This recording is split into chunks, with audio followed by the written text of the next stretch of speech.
നമസ്കാരം. സുഭാഷിതം.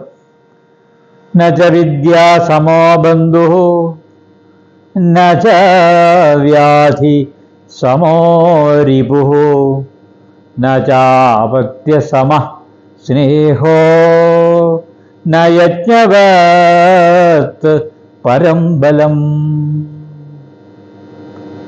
ഇതിൻ്റെ അർത്ഥം, വിദ്യയ്ക്ക് തുല്യമായ ബന്ധുവില്ല.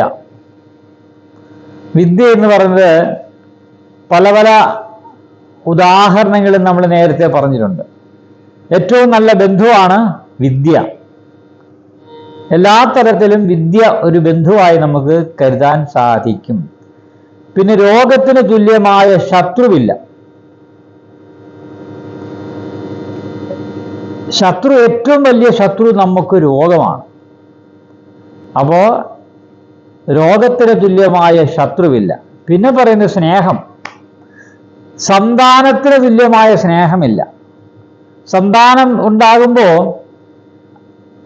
അവർ അനുഭവിക്കുന്ന, ആ മാതാപിതാക്കൾ അനുഭവിക്കുന്ന ഒരു വികാരമുണ്ട്. ആ സ്നേഹത്തിന് അതിരുകളില്ല.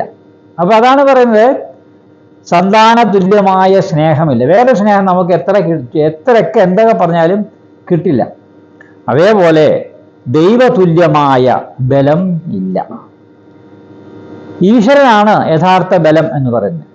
നമ്മളുടെ ആപത്ഘട്ടങ്ങളിൽ നമുക്ക് വിഷമം ഉണ്ടാകുമ്പോൾ നമ്മളെ ഒരു പ്രാർത്ഥനയിലൂടെ ചിലപ്പോൾ നമ്മൾ ആ വിഷമ സന്ധികൾ, നമ്മളുടെ പ്രശ്നങ്ങളൊക്കെ ദൂരീകരിക്കാൻ സാധിക്കുന്നു.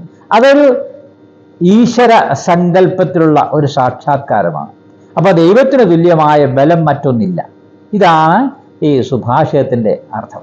നമസ്തേ.